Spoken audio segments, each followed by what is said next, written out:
Hello everyone and welcome back to the Fearless Training Raw Knowledge podcast with your host, myself as always, Alex Connor, where we talk everything training, nutrition and lifestyle collectively. I'm going to switch things up a little bit from this week. I wanted to streamline the process and change the order of the intros just a little bit so we can get to the good stuff all the sooner. And the first thing I want to start with is the plugs. So head over to my website, fearlesstrainingunited.com, where you can find all about my membership program, or the academy, if you will. And that's where you can learn to be your own coach in many respects and learn the fundamental principles and the backbone, the scientific backbones behind training, nutrition, and lifestyle collectively, not only with myself, but some of the best peers and practitioners out there. And that is a continuously growing library, and it is accessible now.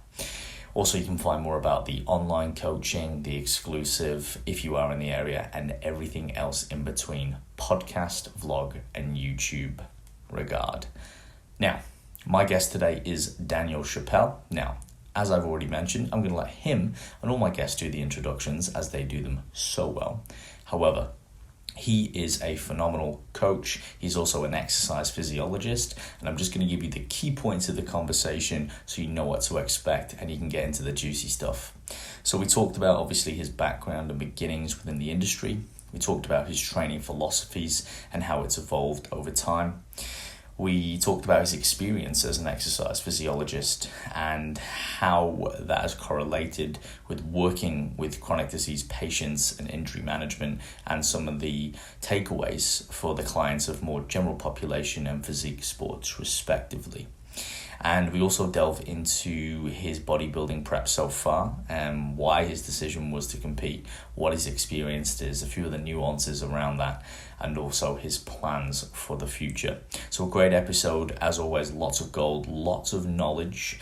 Me and Daniel met last time, it was almost about a year ago, when I traveled down to Sydney and we bumped into each other in Virgin Active. I saw the man training. I was like, man knows what he's doing. Man's got a rig. We started having a chat and it went from there. Had a lot of common interests. So, as promised, guys, I'm going to keep it short, sharp, and sweet as possible. So without further ado, enjoy this latest conversation between myself and Daniel Chapelle.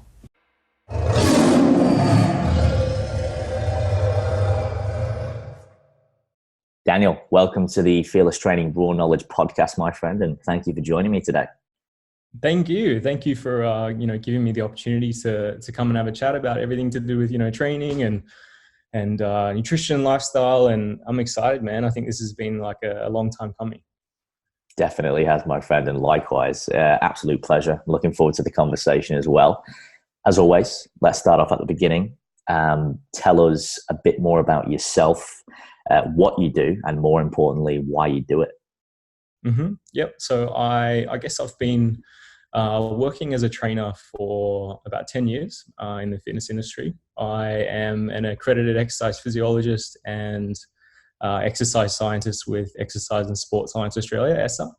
And I work at Virgin Active in Moore Park here in Zetland, Sydney, as a trainer or as an ex-phys. And I guess my sort of clientele is quite broad in the sense that I have, a lot of clients that are sort of physique focused, wanting to make improvements in their physique, in their health. Because of my ex-phys background, I've got a lot of clients that are sort of injury rehab / prehab.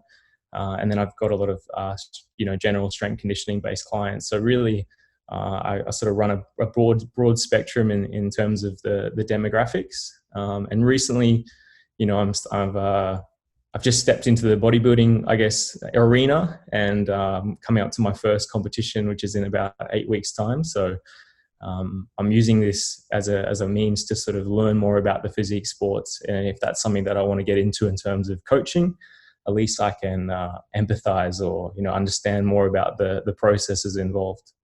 So yeah.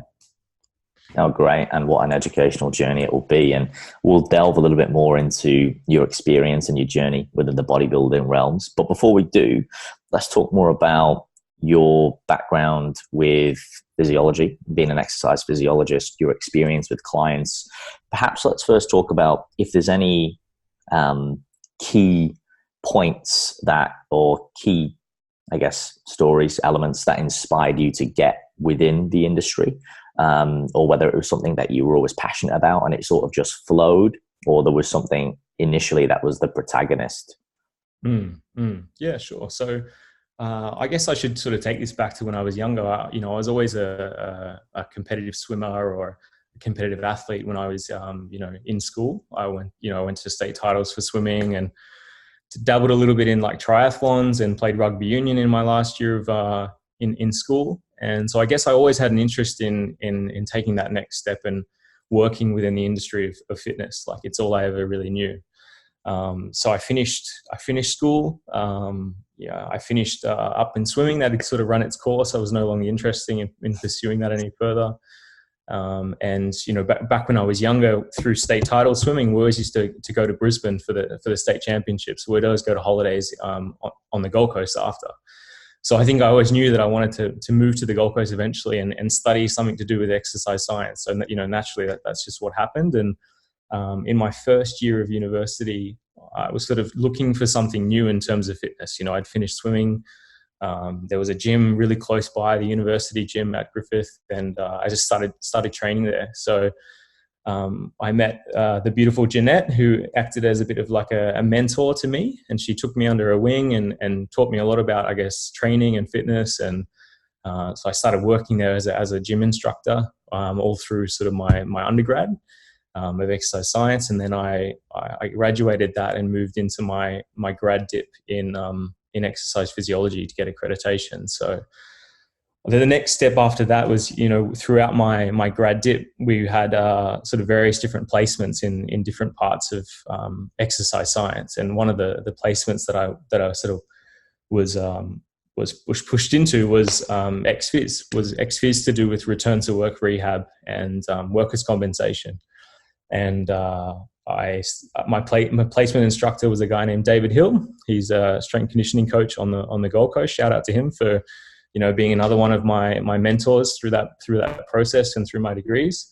And I guess I took a fascination in learning more about chronic disease and injury and the role that exercise played in or plays in managing these conditions. And then I graduated from university, and I was lucky enough to get a job straight away on a really good gig doing chronic disease management and injury rehab for return to work. So that's kind of how I sort of, I guess, naturally fell into place.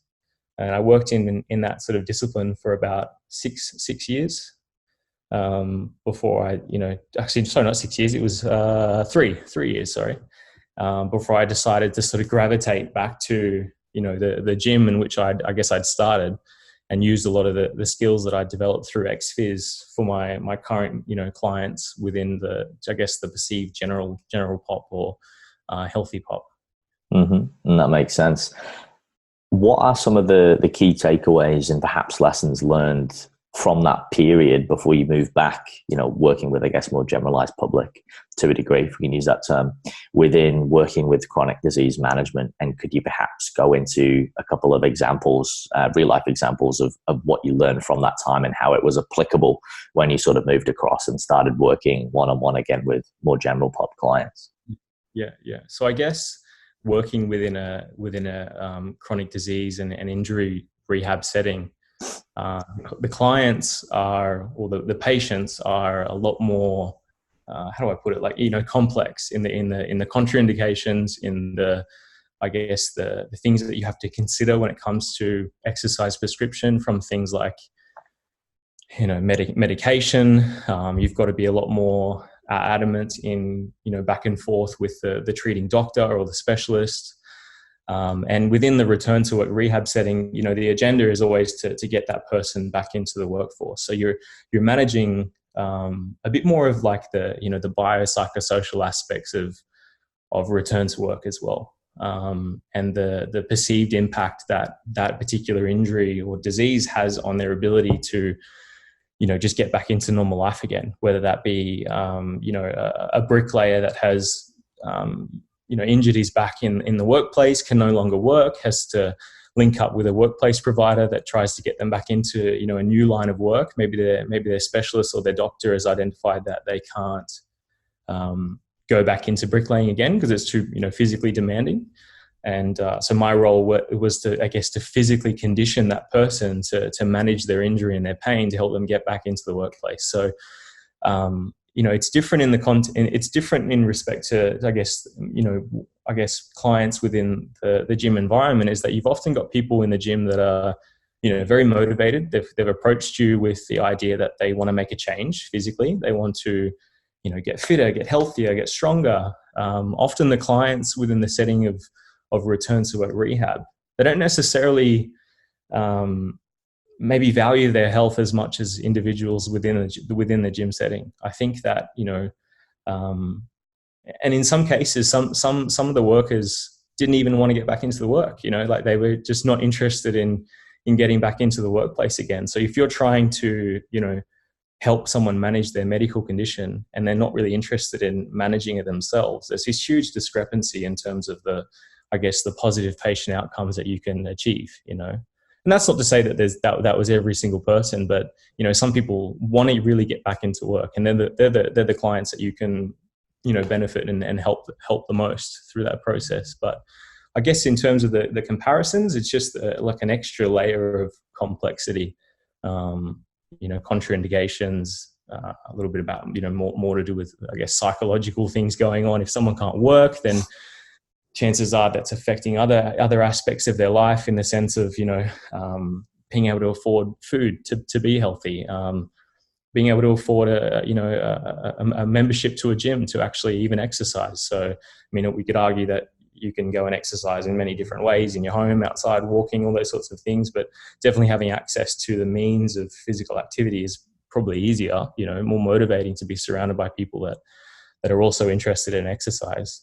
So there's a lot more barriers to sort of overcome. And I think at certain times I felt more like an amateur psychologist as opposed to, an actual trainer or an actual exercise physiologist. I felt like I was delving more into the biopsychosocial, sort of the psych aspect, as opposed to actually, do these exercises to help improve your shoulder mobility for work in an overhead position, or, whatever that may be. So, that's sort of some of the lessons, or the things that I've learned through that process. So being able to get back into the gym environment and being surrounded by individuals that really want to exercise and make the most out of their health, I feel like I'm able to apply more of my skills as an exercise physiologist for these people. But also, I think, be a part of that sort of prehab. I feel like a lot of the clients that I was seeing in the setting of return to work rehab, that already injured themselves, that already developed some sort of cardiovascular disease or respiratory disease or diabetes, or whatever it may be. But if I was working with people within the gym setting, perhaps I was being part of that more so preventative care, that I was actually setting up lifestyles for people that will reduce their likeliness of developing these things later down the track. So, we always talk about preventative care as being, better than curative. So I felt like working within that sort of workers' compensation aspect, I was more part of the curative care than the actual preventative, So yeah, that's if that answered your question. Yeah, no, that was good. And there's a couple of key points I want to dive into. Fair to say that there's a lot of crossovers, and perhaps, although challenging that time with those patients, it has developed a skill set to be able to communicate more foundational aspects when you are working with people who, are not on the back foot, if you like, to start with. And you talked about attitude. It's very hard to work with someone who doesn't want to be there, who doesn't want to actually, get well again. I think a lot of trainers who are listening, a lot of coaches and even gym goers will probably relate to the psychological aspect of, it's hard sometimes when you don't want to be there, or you're lacking that, intrinsic motivation. And also, as a trainer, having a more holistic approach, there's this constant dialogue sometimes where personal trainers are, I'm not paid, I'm being paid to motivate you.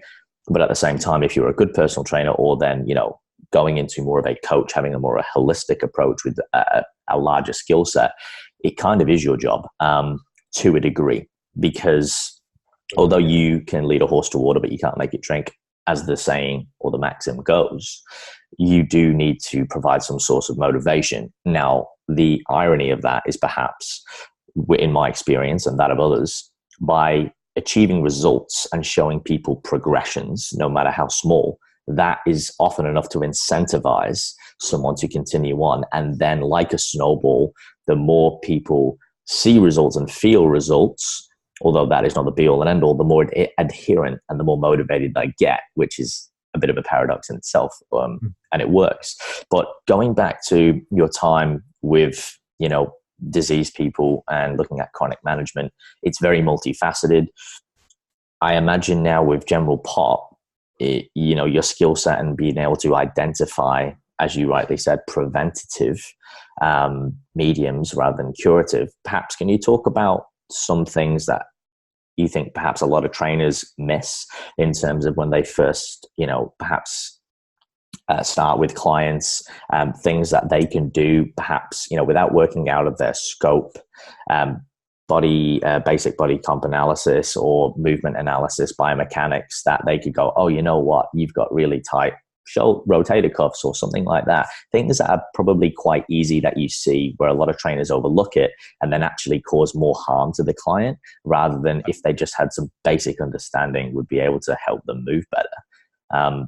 Because I think you find, I'll just say one more thing, because I think this will be like a multi-loaded question, because you'll have a few things to say about it.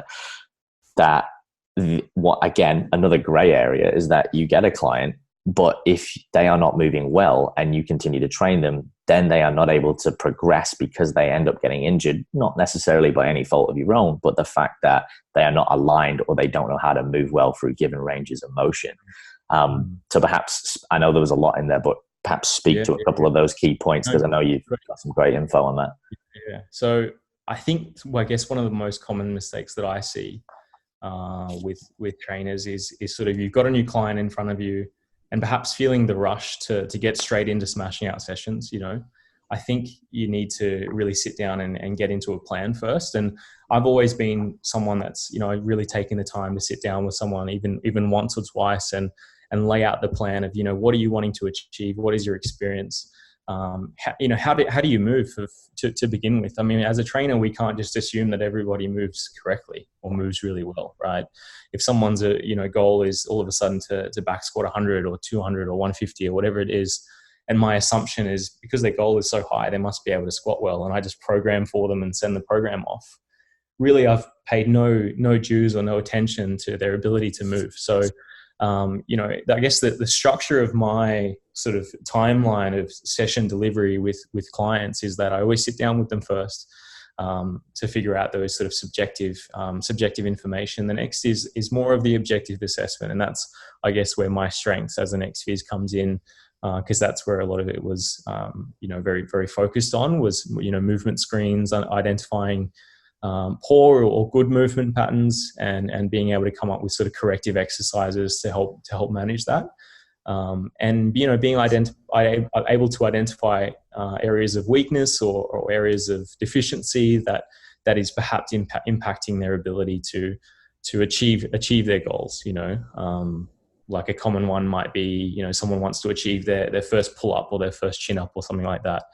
The first thing that I would assess is, well, how's your overhead mobility? Like, can you even, hold a great overhead position? Now, we know a good overhead position is around that 180 degrees, right? So if my thoracic is horrible and my arms flex forward like this, and then I'm trying to get a great pull up, well, you're not in a good position to start with. So, and then if you look at like squats, for example, if they've got, terrible ankle mobility, or they've got terrible hip mobility and they can't really sit nicely into that hole, or perhaps their levers or their, anatomy is impacting their ability to move and squat. Like, you need to be able to identify these things, and purely just sort of writing a program and disregarding it like that is a sure way to, I guess, really hurt someone or not put them in the right direction or create a great base for them. So, at Virgin Active, which is obviously where I work, I think I'm renowned there as the trainer that pays really close attention to that, and I have a lot of the other trainers that I mentor in regards to learning more about movement screens and learning more about exercise prescription. And then, I have a lot of, I guess, my clientele are sort of quite tailored around that approach as well, where often, they'll hear that Dan specializes in this particular area with his background, and, I need to see Dan to help improve my positioning, or, whatever that may be. On the topic of, I guess, chronic disease management, which is maybe a little bit of a tangent that I'll go off, but within exercise physiology, it opens up your mind to that, pain is not directly causational or correlated to the injury severity in which someone feels. So, that's a really interesting concept, because, we're sort of led to believe that if I'm in a lot of pain, well, my injury has to be, very, very severe.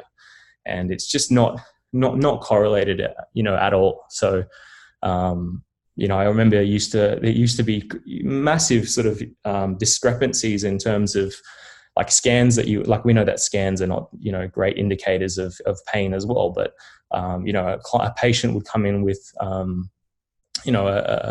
maybe a labrum tear or something like that. And, you look at a scan and then you'd ask them how they present in their pain, and they're like, oh, the pain's not that bad, And or you'd have the flip side, and someone would have almost no, like the screen of the scan would come up, and it would show a very intensive tear or perhaps calcification of a joint or something like that. And you'd think, man, you should be in a lot of pain with that. That's like grinding away. But their perceived pain was minimal. So it's sort of, that's sort of a click switch to have in regards to PTing, because often we can have our clients say things like, oh, my back's always sore when I squat, and the first thing we do is we go, how are you squatting? So, we'd look at them, we'd see how they're squatting, how they're moving. And if there's no deficiencies that you can really identify, maybe the actual trigger that's causing it is maybe they've sort of conditioned themselves to feel pain when they squat from a psychological standpoint. Maybe they've got a history of injuring themselves in the past. Maybe they read something that said, if you squat too heavy with bad technique, you're going to hurt your back. And that's sort of something that they've conditioned to do. And on that topic, as trainers, if we sort of give people this information of like, if you round your back a little bit, you're going to stuff your back up. Maybe we're also being part of that problem in conditioning our clients to think that if I move outside of this neutral, which we know is a range, I'm going to injure myself immediately. So yeah, I don't know if I got on a bit of a tangent there, but no, that's fine. And look, a great point, because there are a lot of misconceptions, within that. And obviously there's, again, this is a gray area, and this is why it's good to talk about these things and look at it from, we use evidence as a backbone, but we also need that, hands-on experience. And again, a rabbit hole in and of itself, the biopsychosocial feedback model and how it all correlates. And for people who want to dive into that, have a look at it, but beware, it's a deep rabbit hole. Yeah, right. Being able to, I guess, without working out of your scope, you want to be a specialist, but at the same time, I think you've not got to be tunnel vision. I think a lot of trainers, and it's great to hear that you were able to mentor and you've become a bit of a figure within your space to be able to help people, because as you rightly said, and perhaps we can talk about a little bit more journey in the process, and maybe we can use some real life examples in a moment of when you sit down with someone and a lot of people are not, again, comes back down to conditioning, and they go, oh, aren't we just going to train and get into it and get smashed? It's like, well, no, there's quite a bit of work to do beforehand to be able to set things up right. Now, this can be challenging for the client because they are used to, or from what they perceive, a personal trainer is just go in there, make them sweat, make them work, maybe give them some, 2 cents about nutrition, and that's it. And when you sit down and actually have a plan with someone and you connect with them and you find out about their goals, their whys, their background, you look at the way they move, any contraindications, and then you educate them on sleep and nutrition and training. Now that's a completely different experience, but it does take a bit of time. And I think that challenge, being able to balance where you show people value by, you're not always in the gym, like you're in the gym, but you're not training, but you're actually educating people to set up with a plan, I think is a great skill set. Perhaps you can talk more about that and your process, your philosophy, when you onboard a new client, and perhaps give us, whatever you feel comfortable sharing, what that process looks like, and perhaps some real life examples once again, just for some key takeaways for the listeners. Yeah, sure. So, I'll get like, I guess a new client approach me in regards to training. And like I said, that the first step is we sit down and we have a discussion about all those subjective variables. And if I do have a client that is like, why aren't we training, man? Like, what's going on? Like, why aren't we just going up onto the gym floor? I think the main thing is education and showing that there is value in me knowing that information to begin with, to create a plan and move in the right direction. So, and it's a little bit different, I guess, for people that have more of a complex case. Like I've noticed that, if someone has an underlying injury, for example, they probably want to talk about it a little bit more than someone who is, just hell bent on squatting, rep maxes and benching really heavy, and they just want to, get into the nitty gritty of training. If someone is a little bit more conservative in their attitude to exercise, they probably want a little bit more assurance around, your abilities as a trainer. Are you going to take care of them? Can they trust in you that you're going to make the right decisions for their ability to move and exercise? And is your programming going to be appropriate for their skill level? And so I think you sort of need to judge it by a client basis, because I think on the other end of the spectrum, if you've got someone who generally moves quite well, they just want to get stuck into exercise, you've seen them around the gym, they've been training, you've seen them squat, they move well, they move heavy, you can probably not ignore those initial variables, but you can get into training and programming a little bit quicker. So it's sort of, I guess you have to pick and choose as a trainer, as how fast or how slow do I need to take this process before we begin with. So from the ex-phys background, that sort of front, if I have a client that is pain related, or they have an injury, or they have an underlying injury, the first step that I need to establish is rapport.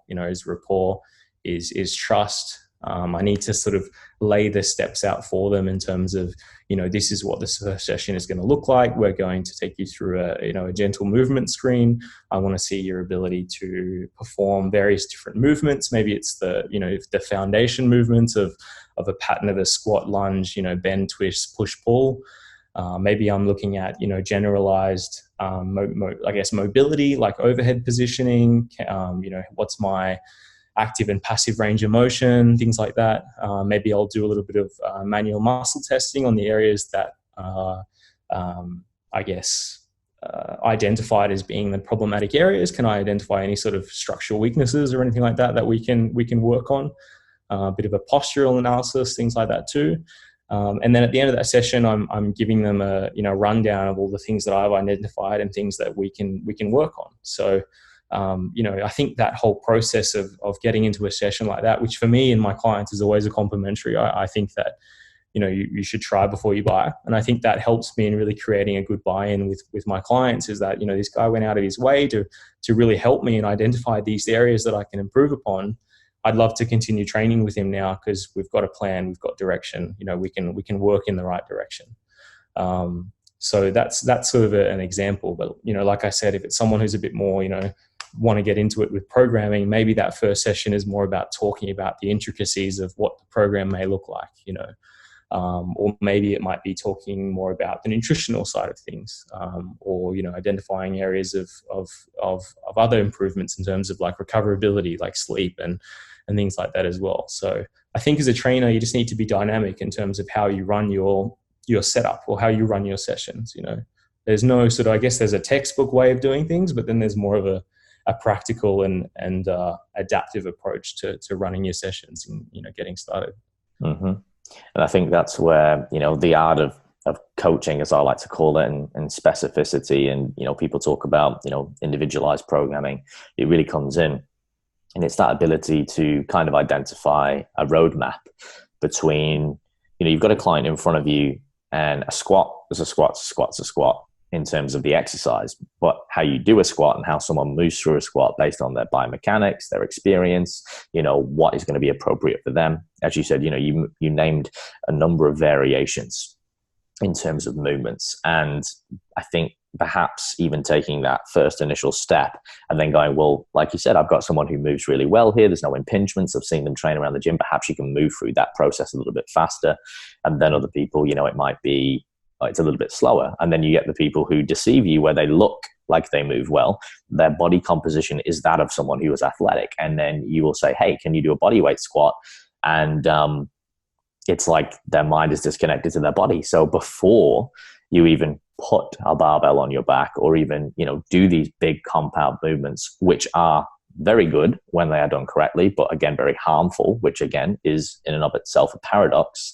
Perhaps you can speak to some of the most biggest misconceptions within your space and perhaps some of the biggest mistakes you see and how you can avoid them.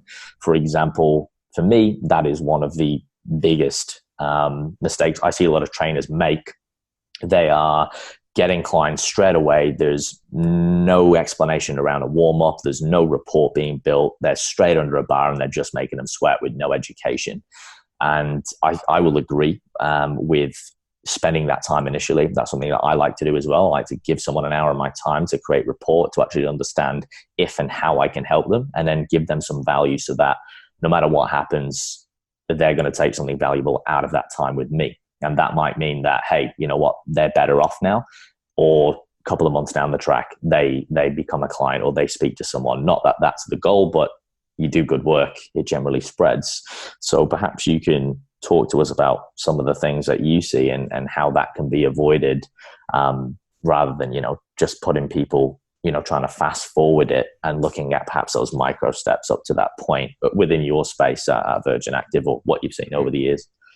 Yeah, so I think it's not being afraid to, regress exercises when needed. I mean, I feel like the barbell back squat, the barbell deadlift, the barbell bench press, they're sort of like these iconic exercises that are, put up on pedestals as being like the kings of movement. And, maybe in the context of strength training and powerlifting and body composition sports, that's the case. But in the case of your general pop clients, if they can move well and they can, do those exercises, then amazing, bang for your buck. But there shouldn't really feel a need to get straight to that.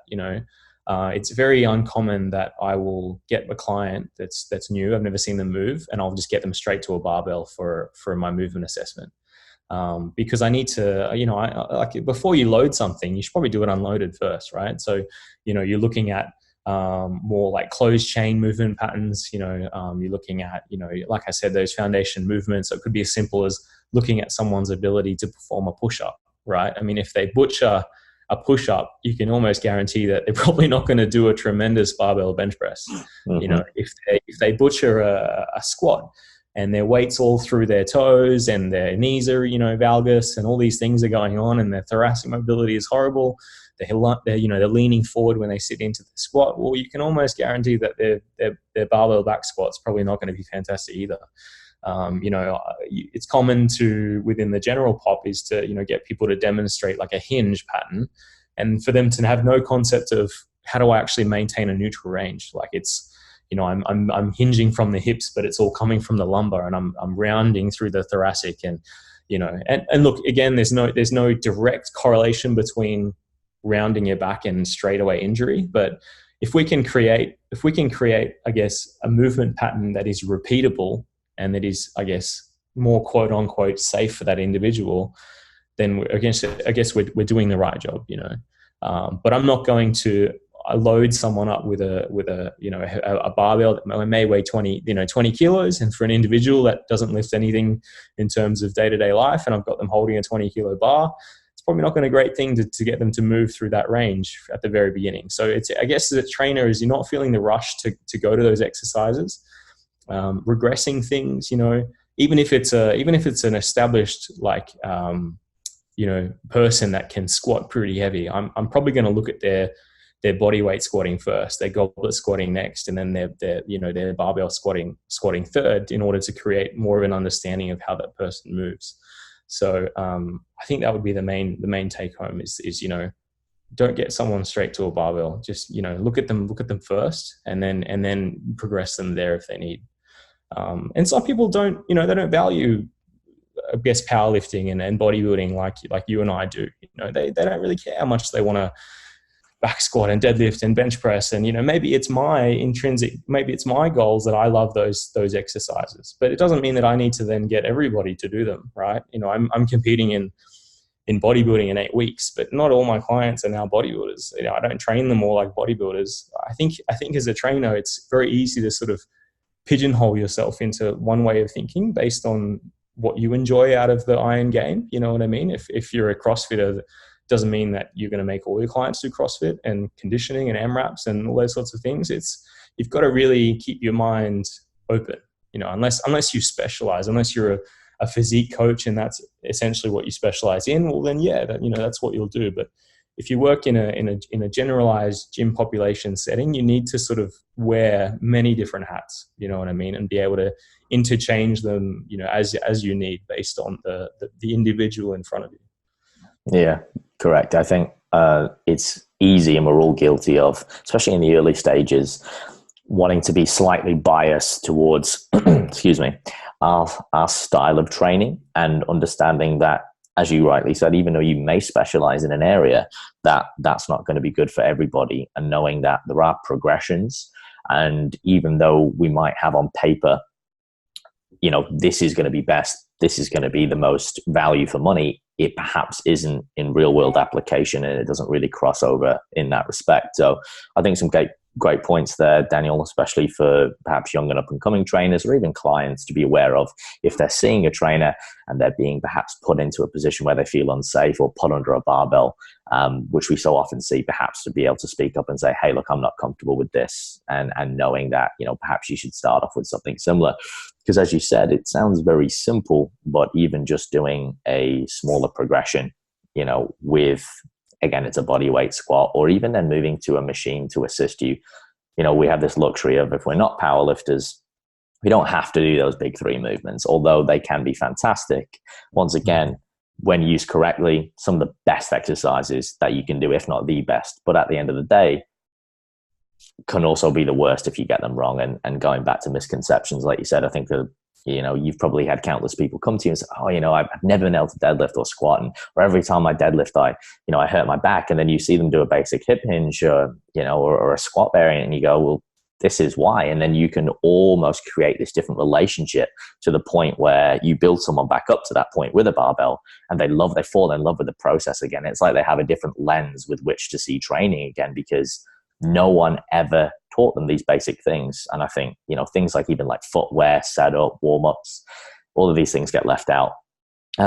So to springboard into the next question, what are some of the key things that, if you could go back at the start of your journey, so perhaps when you first started working within Virgin Active or the one-on-one setting, what are some of the things that you go back and perhaps, tell yourself, or advice that you would give to your younger self if you just had a couple of minutes to say, hey, look, here's a couple of things to keep in mind as you move forward?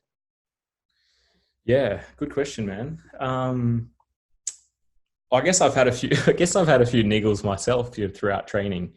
And, when I first started really getting into, I guess, even bodybuilding and resistance training, there was no interest or knowledge, or I guess even just understanding of, how to warm up properly and how to actually really take care of your body, through your training. And I think even as trainers, sometimes we can ignore our own understanding or our own advice when it comes to training. Like it's easy to sit down with a client and say, this is your warm-up protocol. This is why it's so important for you. This is what you'll be doing. This is what the warm-up is, all these sorts of things. But then to apply that to yourself, sometimes, you don't necessarily see it in the same light of importance, or maybe it's just, laziness or something like that. So, I guess if I was to go back, I would probably say, these are some of the important things for you to do. But in regards to, warming up properly. But then in terms of, I guess, the educational side of things, is that part of my interest in endeavor to study was that I felt like I was doing things wrong. Like, I had all these questions at the beginning of university and sort of end of school when I first started getting into resistance training, where I was like, how many reps should I be doing? How many sets should I be doing? What's the best thing to eat? And the first thing that you do is, you jump on the internet, you smash the keyboard away and you look up something on Google, and there's about, 3 million different answers or results to the questions that you have.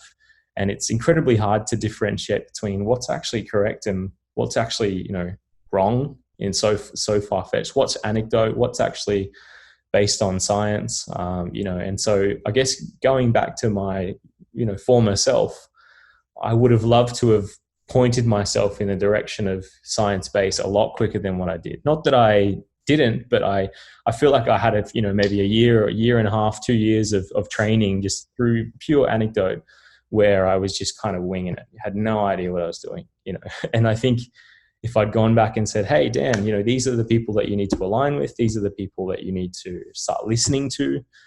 This is what you need to start reading. This is where you need to improve your knowledge. This is where you need to be a little bit more open-minded.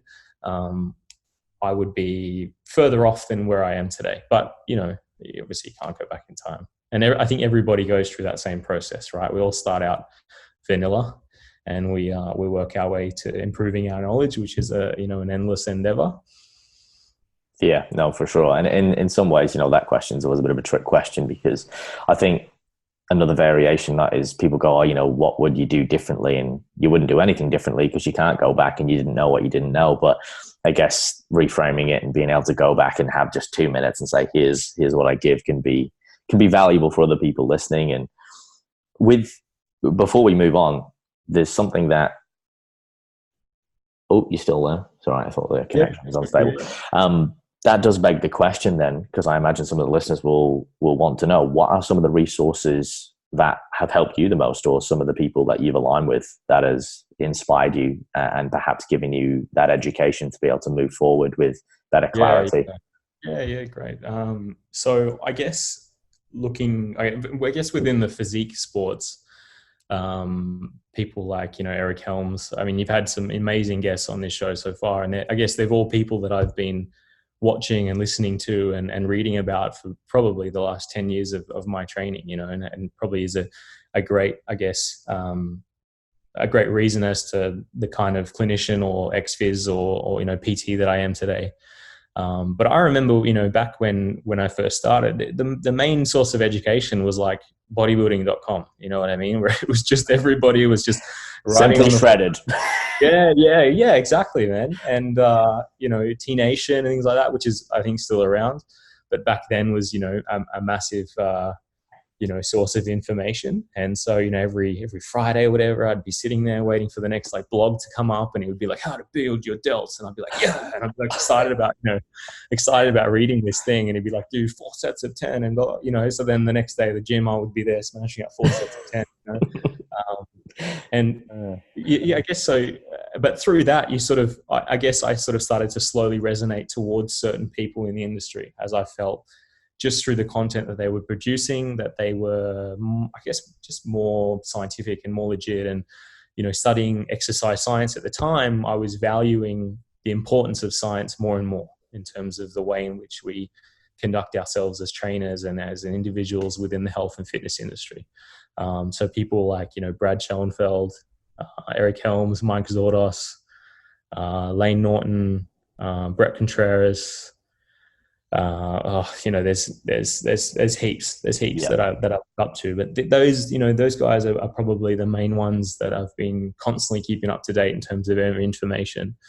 If you're a trainer and you're wanting to learn more, I would be looking at definitely the evidence-based community. I would be buying a lifetime subscription to Mass for sure, because that stuff is just amazing. The stuff that they produce, monthly applications in strength sports, and if you're a really busy trainer, you're doing 25, 30, 35, 40 sessions a week. You're managing a social life. You're doing all these things at once. You need to the information that you expose yourself needs to be valuable. It needs to be scientific. It needs to be digestible. It needs to be quick for you to be able to read it and apply it. So not all trainers have the ability to go and read a PubMed research article and interpret it and understand it and then apply it, or, understand it. So having something like Mass is just incredible for you to quickly pull up, on a weekend and read about something related to training or fitness or health or nutrition. And you can almost be assured that the content that they're going to produce is going to be, very, very valuable. So that's probably where it's at. Yeah, very well said, Daniel. And I'll second that. Mass is a great resource and something that I use on the daily for my education. And as you said, you've got to be very precise with your time, especially when you're busy. You can't afford to have a lot of waste, and you need to be able to get that information almost concentrated in bouts that are, as you said, digestible. And I know it can be kind of difficult, put you on the spot there with rattling off names and resources, but I'm sure we can link some of those, as always, in the show notes, guys. These topics, these people, these names, these resources, they come up very often. I think for a lot of people who, you'll find one perhaps on the fringe of this circle, if you like, and you sort of find one and you find them all. And then you find that the language, the names are, they're all interrelated, and you're generally in, as Eric puts it, team good guys in some ways. Now let's take a bit of a left turn. And now let's talk about your journey today with bodybuilding. Perhaps let's go back to the instigator of what inspired you to want to jump on stage, and why now? And then we'we'll start to digress a little bit through that and unpack it. Yep, sure. So I guess when I first, ever started training, the first thing that I ever saw was like the men's bodybuilding magazines and things like that. And I remember just thinking, wow, these guys looking amazing, and thinking, I wonder if one day I could step on stage and compete in bodybuilding. But I knew at the time that I didn't have the physique that I would be wanting to present. And I just generally loved strength training, and I always knew that one day I would decide to jump on stage and compete. But I also didn't feel the sense of urgency that I needed to get on stage next year. I needed to get on straight away, or, it was always just something in the back of my mind that eventually I would step on stage. So this year sort of marks a decade of training, a good 10 years of training. And I thought, what way to celebrate it better than to jump on stage at the decade, at the 10-year mark.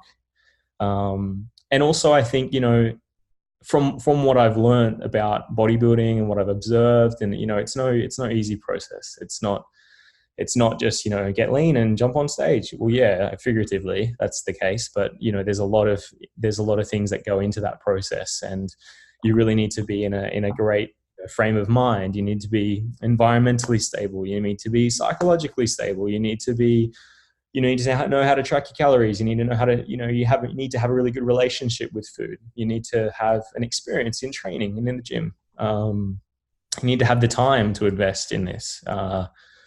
So, I think for me, having sort of spent the last 3 years establishing my PT business, it's at a stage where, I have fantastic clients. I have great clients, and the work is very automatic. It flows very well. I've been able to work my week around, flexible in the sense that I have time off for myself as well to be able to sort of rest and recover, and plan for the week ahead. So I feel like I'm, managing that sort of work-life balance at a really good level at the moment.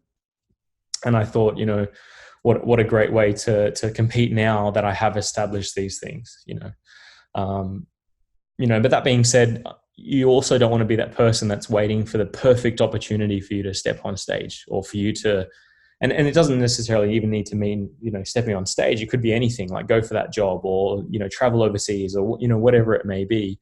It's very hard to find the perfect opportunity to do something. But if the stars can sort of align in a way that, it's favorable for you, then maybe that's the time to sort of take the leap, So I'd been sort of looking, I guess I've been hiding in the shadows, observing all the guys on stage, and observing, coaches in the industry, and sort of figuring out, who I want to align with, and who also is a good, who is a sort of a reflection of me in terms of a trainer, in terms of a coach, I'm generally quite a sort of analytical person. I like my spreadsheets. I like my information. I like my data collection. I like the science, so I wanted to align with someone that represents that reflects that. And lucky enough, I was, able to link up with Brandon Kempter, big man himself. He took me on as a client. So, he sort of said at the beginning, look, I don't really work with a lot of people that I haven't really worked with before, like to jump straight into a prep, 25 weeks out. But he said, look, you've got a good, really good base to start with. You've obviously spent, X amount of time training. You're a trainer yourself, all those sorts of things. So he's like, I've got the confidence in being able to take you on as a client, and that you're able to, slash your T's and dot your I's and get things done over the next 25 weeks. So yeah, here we are, 8 weeks out now. So exciting times indeed. Exciting times. And yes, Mr. Kempter has definitely produced some amazing athletes, and he's achieved some great things, especially the last year to date, practicing what he preaches as always, phenomenal conditioning.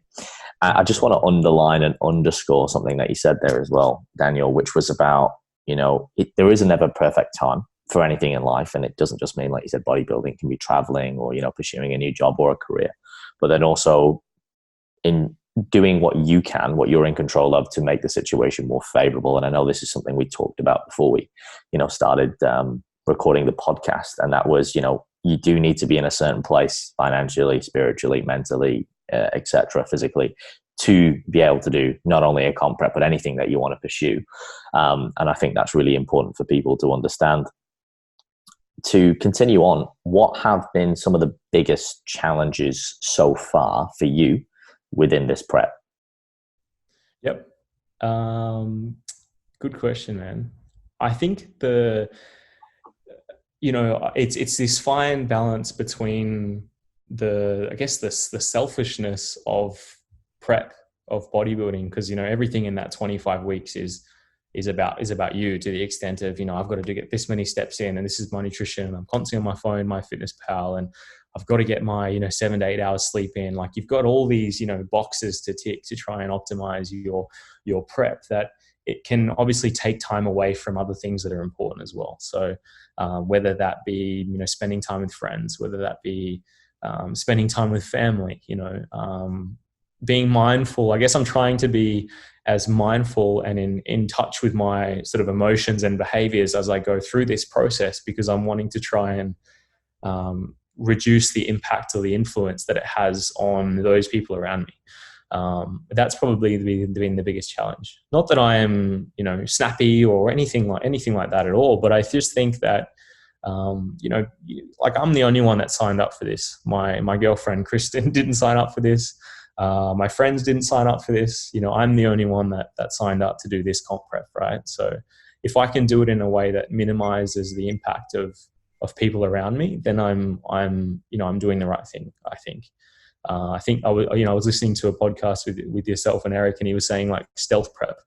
And that's kind of what the goal was, is to try and, manage things as best as you can, so that people are sort of like, all of a sudden, like, oh, you're prepping for something, man. Oh, you look really good. Or, I wouldn't have even noticed, like, you seem like the same person, or, and so that's kind of what I've wanted to make this through the process.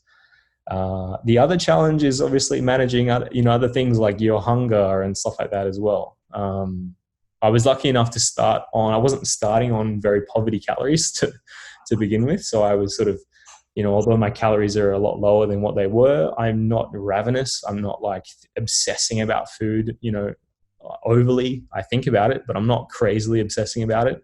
But, maybe ask me in 5 weeks' time when I'm 3 weeks out, and that might be a completely different answer. But yeah. Yeah, I think taking ownership is key, especially in this realm. And like you said, you chose to do this, and it's something that you've got to own wholeheartedly and make it the best. And as you've referenced, I think a lot of top bodybuilders and experienced athletes will tell you, it is something that you get better at, but being able to, if you can, even when you're a newcomer to the stage, manage and even understand and empathize with the people around you, that you are going to be feeling a lot different, even if you preface it with them and say, hey, look, this is what I'm doing. They can support you in that journey. At least they can be aware. but it doesn't mean that they should have to change everything around them. So stealth prep, hashtag stealth prep seems to be the key. And I think that's what a lot of people are going for. I know I certainly will be next time around. It's so very like inspiring for your clients too. You know, they're able to to see you going through a change. And you know, I've had a lot of people reach out and message me that I, you know, either don't know very well, or maybe I've just, you know, seen passing in the gym and I've just sort of waved to, or maybe it's, you know, someone that I've had a brief conversation with and they've either come over, you know, out of random, you know, generosity to give me a compliment about how I'm going, or whether it's they've messaged me and said, hey, you know, I see what you're doing and I think you're doing really well. Like you obviously, you know, you're going to look great and all these sorts of things. So, you know, I hope you want to do it in a way that you can help to establish motivation of others around you. And I think it's easy within the bodybuilding realm for some people to look at it as a way of, you know, peacocking and just saying how great you are and look at me and I'm staunch and I'm this and I'm that. And, you know, that's definitely not what I've wanted to portray as an individual going through this process. It's, you know, the complete opposite, in fact. You know, I want to be able to do it for myself first and foremost as is something to achieve. But if my journey and I can learn from it and I can, you know, portray motivation and inspiration to others around me to make a change for their bodies, obviously not, you know, bodybuilding prep if that's something that they're interested in, but if it can spark someone to say, hey, I'm going to go to the gym an extra time a week because, you know, I know that I need to pick up my game, or I really want to achieve this or achieve that, then I know that I've done something positive, you know, even without necessarily coaching them as an individual. I think leading example, as I always say, leading by example is really key, especially in the realms for your clients, because oftentimes it's the things that are not communicated by language, but more so body language, which people are always watching. And I think a lot of people forget that, especially in the gym. And that is a lesson in and of itself for PTs. You're always on the stage. You're always being watched. It's not like you have to be something or not, but you should be aware that you are representing your business all the time. Whether you're on the street, whether you're at home, whether you're in the just shopping, you know, center, in the gym without your PT top on, you should always lead by example, because again, how you do one thing is how you do everything, and that kind of transfers out. So some great points there. Conversely, can you speak about some of the biggest lessons learned so far versus the challenges, if for you there is a differentiation between the two?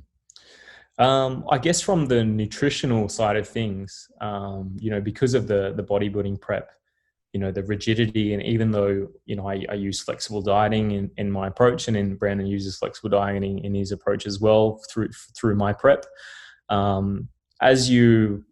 As you organically, you know, gravitate towards the end of prep, the flexibility reduces, you know, like you've got less calories to work with. You've got more rigidity around certain ratios of, you know, carbs and proteins and fats and things like that. So naturally your ability to be flexible reduces down. So, you know, at the beginning of the prep, I was able to go out and, you know, have a meal out, and obviously, you know, tailor the meal specific to what I needed and guesstimate it to the best of my ability.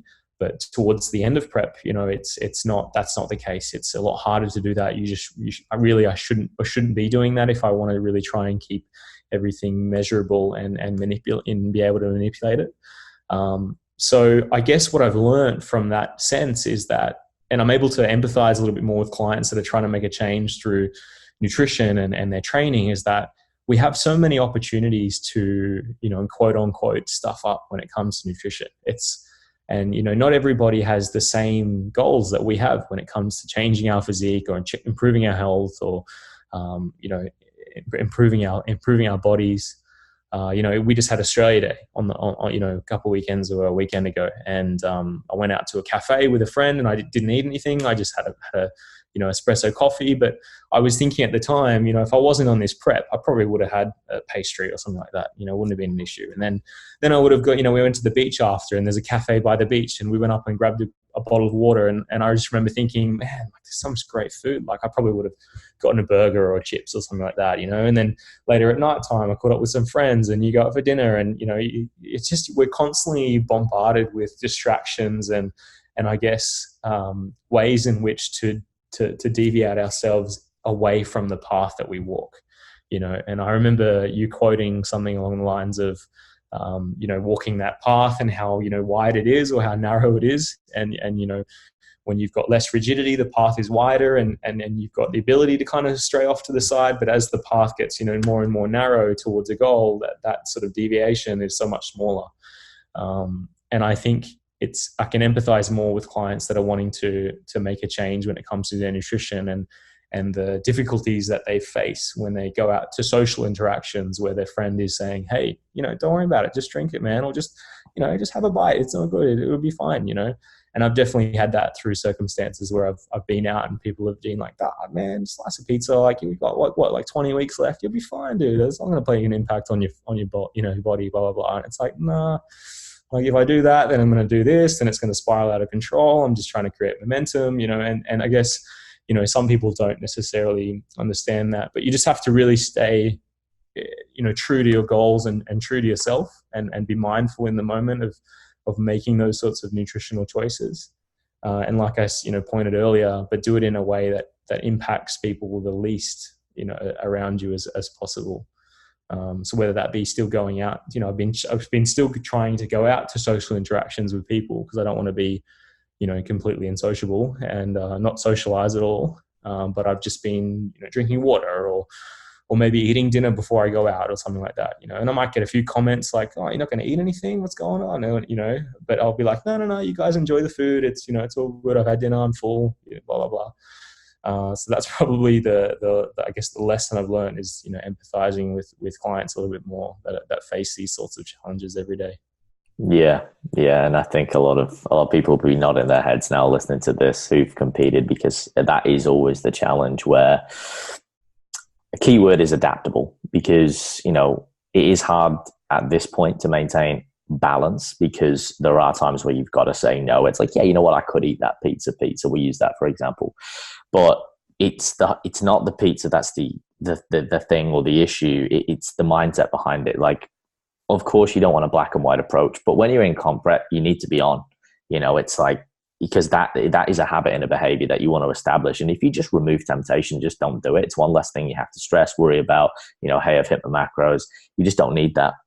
Then sometimes that can cause a bit of social anxiety for the people around you. And perhaps, again, it's where that empathy comes in and being able to explain, if someone is kind of constantly nagging, like, just eat it, just like, hey, look, like, let me explain to you why.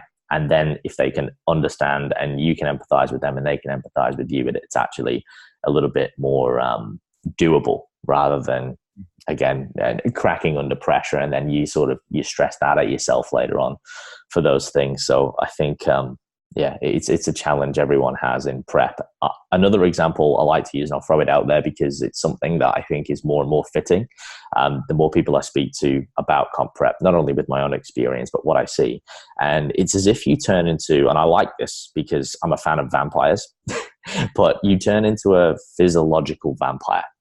And what I mean by that is, if the ideology of a vampire exists, when you're in comp prep, you almost become one, because your senses are heightened. You do lose certain attributes, but they are enhanced. Your smell, your taste, the awareness you talked about, you notice all of these amazing foods that before just seemed to fall away into the background.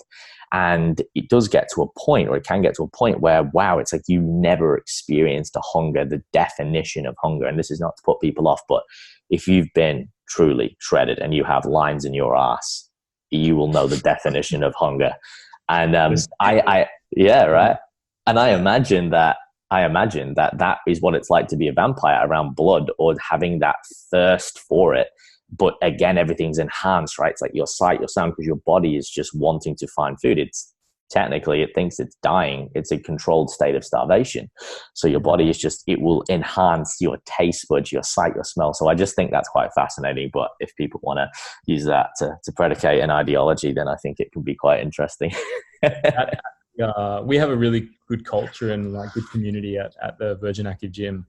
And, almost every day we've got some sort of like sweet that some trainers brought in. So it could be like, banana cake or this cake or that cake or donut. Like we had Krispy Kreme donuts the other day. Oh God! I just walk in and just pause, and I'm like, "Are you kidding? Are you actually kidding right now? Like, is this like the negativity that I need in my life right now?"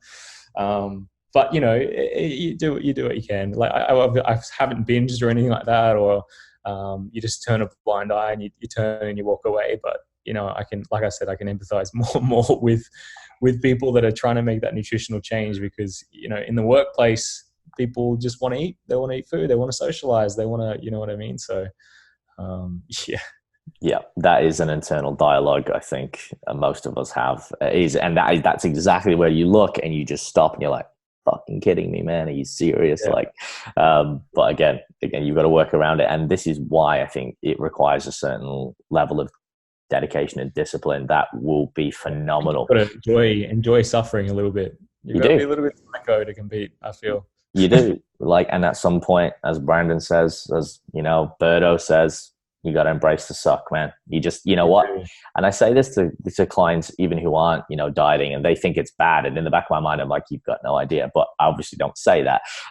But I will sometimes try and give them we're not, but you actually are okay. But your perception of hunger is not there because you've never been on the opposite side of it. It's like someone who was born into wealth and who's never really struggled. They can never really appreciate that wealth as much as someone who has perhaps struggled, which again, it doesn't mean you should have to do that, but sometimes being a bit uncomfortable is good.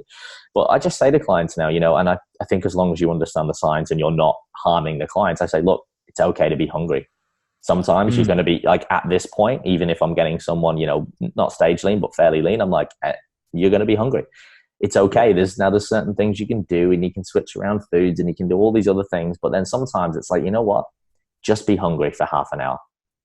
And a lot of the time it's the mental hunger. It's not a physiological hunger. It's because, they're actually craving it, or they're distracted, or they're not doing anything. And I think, bored, is a common one. They're just sort of bored and they're like, oh, what can I eat? It's just, and it's just an easy thing to do to fill time is to walk to the office, lunchroom and see there's just this plethora of snacks and sweets that are there. And it's like, oh, I'm mad. Okay. I might just say, oh, if I have one, it'll be fine. And then, 40 later and you're like, oh shit, like I stuffed up, so.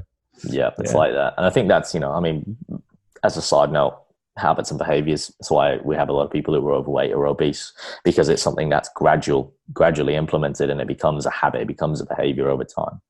However, to press on with our conversation, what's next apart from competing? This is going to be the next big accolade, the next big challenge, milestone, if you will, for you. What's next for you going forward from competition and into the future, Daniel? Like, where do you see yourself? What are you wanting to pursue? What are the progressions that you feel that you want to make? Yep. So I think that I've established myself as a trainer, and I have a really good, I guess, business that runs through the Virgin Active. The next step for me is, I guess we're always trying to think of ways that we can continue to help our clients, and we can continue to grow as a trainer. And we can, influence more people and make a more positive impact for those people too. So I've been sort of over the last year or so creating a platform, similar to yours, Fearless Training, that is a sort of a resource for clients to go to, that has information and common questions that they can answer. They can have answered when it comes to things like, nutrition, training, lifestyle, MyFitnessPal, how much volume should I be doing? Like I'm creating this platform, this website that has, it's very much an academy that has a large sort of focus on educational content for my clients. So I want to get that up and running, and I want to be able to produce content like yourself. And I've really been working on that for the last year, recording videos, doing PowerPoints, presentations, and recording myself talking into the camera, and to create this content for people. So that's sort of, I guess, the direction from the website front. But then also, I just enrolled with Sports Nutrition Australia to do their cert to become an accredited sports nutritionist. So I'm always trying to look at ways to improve my knowledge base when it comes to training and nutrition. And within, the scope of practice of an exercise physiologist is that we can provide a nutritional advice, but it needs to sit within the nutritional guidelines, and obviously that's always where advice should go to first. but we can't really get into the nitty gritty of meal plans and specifics of nutrition with individuals. So I've always been someone that has thought, you need to be accredited, you need to be insured, you need to have, your T's slashed and your I's dot in terms of the service that you provide and the scope of practice that you operate in. So for me, as an individual, doing this course in sport nutrition is just going to widen that scope a little bit more, and I think it's going to give me some more tools to be able to use to apply to my clients and help them in that regard. Because as we know, nutrition and training are literally, they go hand in hand. So if I'm unable to delve into the nutritional side of things that I would like to, it's potentially impacting my influence on positive outcomes for my clients. You can give them the tools and everything like that, but sometimes clients need that little bit more of a rigid approach. Sometimes, there is a time and a place for a meal plan. Sometimes there's not a time and a place for a meal plan. So if I can provide that, then I can, extend my service. So 100%. And it sounds very exciting, and I'm glad to hear that, you're going to be providing more educational based content, because I think that is where a lot of the, trainers who really want to make a positive difference are going with it, and being able to not just offer, a one-off, not something that I believe in, just, for most people, just giving them a meal plan or giving someone, here's an exercise program, just, Alex, give me an exercise program. It's like, it doesn't really work, because again, if someone's not at that level, again, the devil's in the details. It's not what you do, it's how you do it. And I think that's something you start to discover as a trainer and as a coach, the more you go, and that, as you said, you need that education to be able to offer for people, and a way and a medium that is easy to digest, that is affordable, so you can, actually scale your business and help more and more people and have that as a backbone. I think even with a lot of your one-on-one clients, something that I found with, again, spending years creating this content like yourself in the academy, where anyone can have access to this platform, or as I call it, the Netflix of fitness. They can go in, but they can also use that resource, because say you only have an hour or 2 hours with them a week, it's not possible to cram all that information in. Now, as I say to my clients, I'm not trying to make you a rocket scientist, and you don't have to be, but there are certain things and fundamentals of which you need to understand. And if you understand these, we're going to be able to work a lot more synergistically. We're going to streamline the process, but you're also going to start to not get caught up in what I like to call the hamster wheel of the binary thinking, where you will defend yourself against the magic pill mentality, the silver bullet mentality of the next fad diet, or this food has a magical ability, or this exercise is going to all of a sudden make me jacked and ripped. And then they start to understand your programming even more and go, there's a reason why we're doing X, Y, and Z, and there's a bit of a process and a protocol behind it. So I'm really excited to see that. I know I'll certainly be following along. And again, you've always got to be reinvesting nutrition. That's something that I'm looking at getting more accredited in as well. I think it's a fascinating topic, but again, it's a keystone pillar which goes hand in hand with training. And I guess the online presence is something that is becoming a lot more apparent. People are gravitating towards the online to be able to extend their reach, and we talked about this a little bit before, and, some people are doing it incredibly.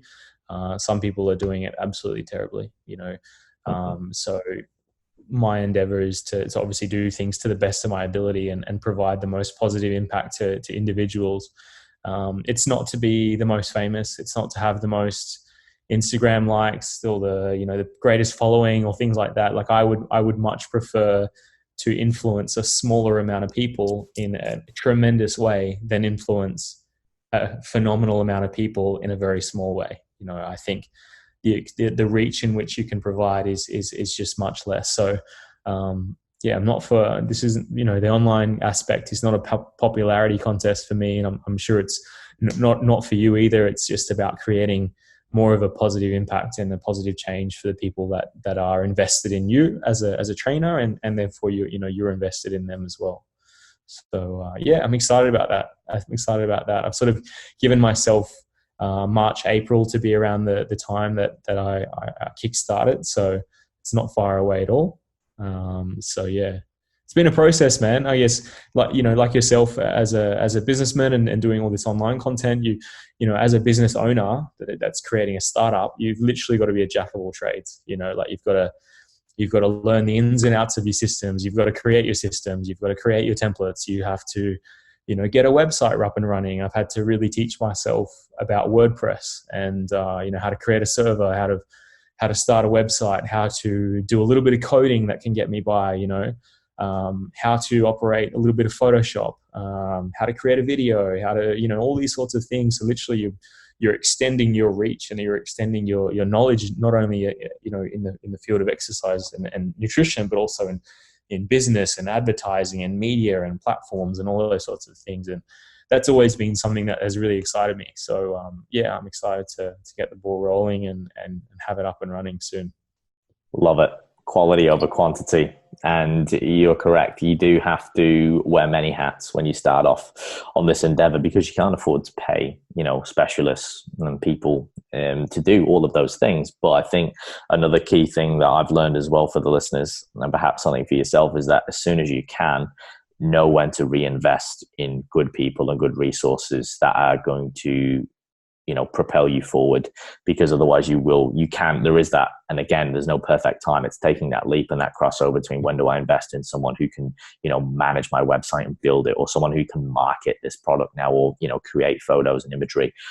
And I think that in of itself is a challenge, identifying key people who are very good, but it is something that's paramount, because again, coming back to the time thing, if you spend all your time doing that, then you dilute your quality time with, you know, the latter things of which you've mastered to a degree, or that are in control. There's always learning, which are, you know, spending quality time with your clients, your programming, etc. So it's definitely comes back to, as you said, building systems and processes so that when you are able to, you can scale efficiently so that you can continue to provide quality content for people without, you know, diluting your services, so to speak.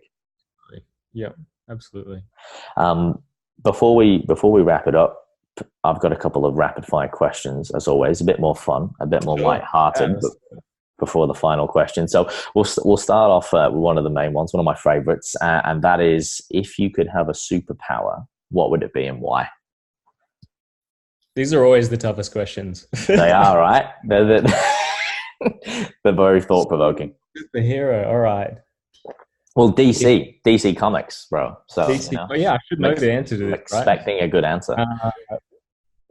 If I could selectively choose when calories do and do not count. Oy, of course it would be. You're in comp prep. Yeah, how good. Well, then this I'll go down to like Milky Lane. I do all these amazing. What do you have on the Gold Coast? You have Easy Street Diner, is it? Easy Street. I still believe we have a Milky Lane here as well. I didn't know that was a chain. But yeah, they're filthy, right? Yeah.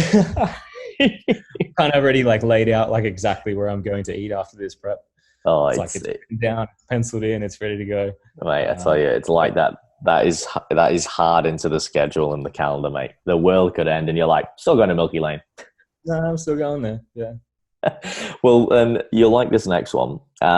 At the minute, I guess you'll be dreaming about food a little bit, but what is generally your favorite food? Like, what's your ideal meal? If you had one last meal, what would it look like? It could be, you know, sort of drink, dinner, dessert, entree, whatever you like. What would it be? Probably like a massive stack of pancakes. Oh. I remember seeing a picture of The Rock, you know, and he's at the dinner table and he's got two forks like this, and he's got this huge stack of pancakes, and I'm just like, let's do it. Yeah, he's the man. That's it. Yeah, the pancake thing. Yeah, probably just a massive stack of pancakes for sure. I think I'm a bit more of a sweet person than a savory. Oh yeah, I can relate, my man. I'm very much the same in that. A little bit of Nutella on top, you know, it's happy days. Yeah. Oh, you got to, and people who have pancakes without a wet element, I'm sorry, there's something wrong with you. But like, you need some sort of yogurt or ice cream usually. Like you can't. Otherwise, even doesn't matter. You can have the most moist pancakes, but you need some ice cream or cream in there, man. Come on. Absolutely, it's not doing it justice. Exactly. Your just quickly, your video was frozen. Can you quickly? Oh, is it? on and off your video, and it might just bring it back. Just real quick. Sure.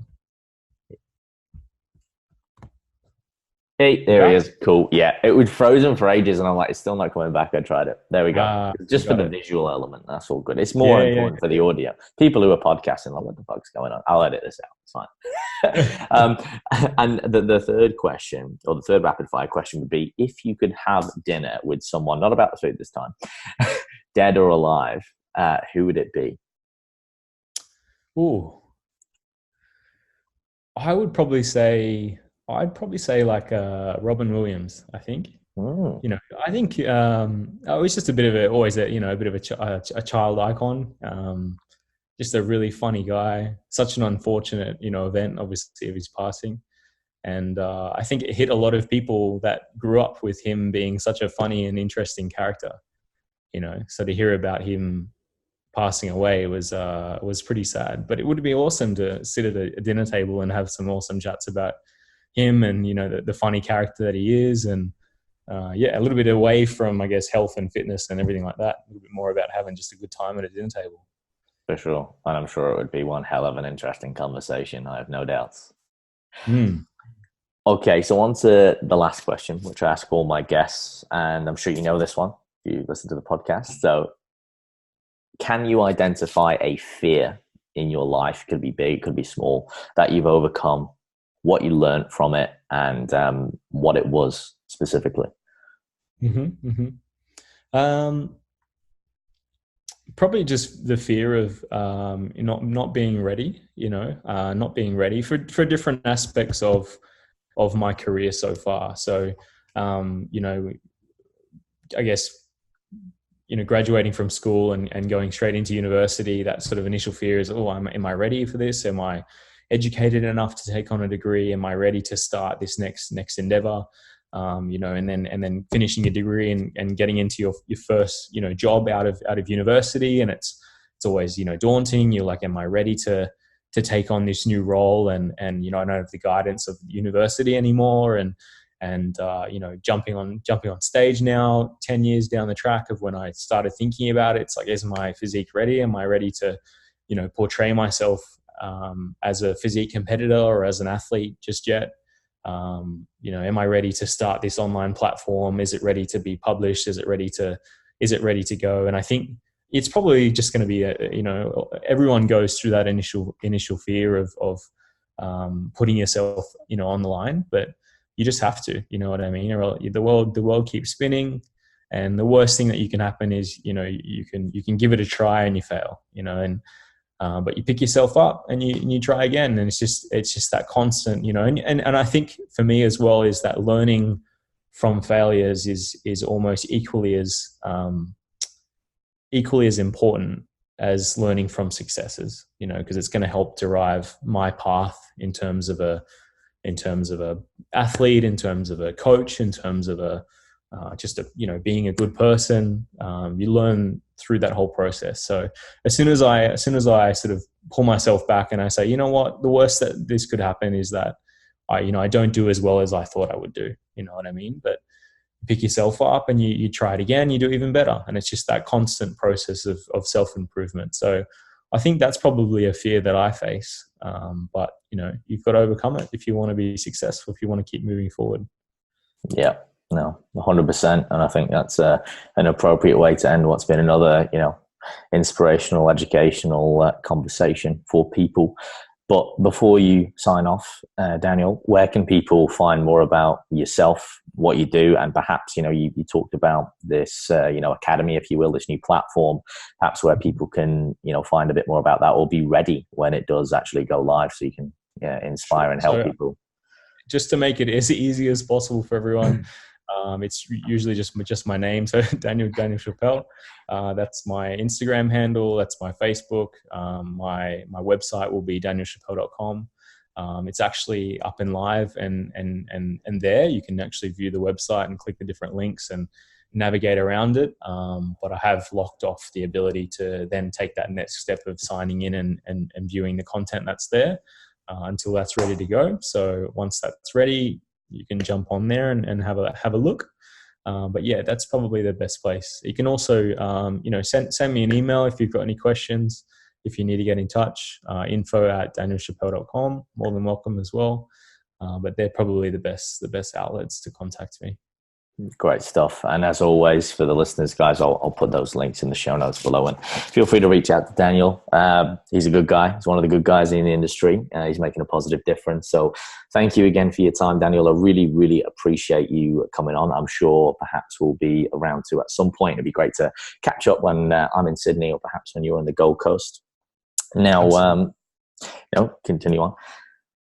No, thank you for having me, man. Like I said, this was a long time coming. We had a great conversation in the gym when you were training at Virgin, and you said, "Oh, let's do a podcast together." So I thought, that's awesome. Let's do it. So I'm excited, man. Yeah. Thanks for having me. No, absolute pleasure, and it definitely has been a long time coming. But as the saying goes, good things are worth the wait. Guys, thank you all for listening. Remember, if you want to show your support, leave a rating and a review on iTunes, Spotify, all of your favorite media platforms. This, once again, will be on YouTube. Again, if you are watching on YouTube, make sure you subscribe for weekly videos. Leave a comment. Let us know what you liked. Let us know what you want to hear more of. And as always, we'll be back very soon with another episode. And in the meantime, stay fearless.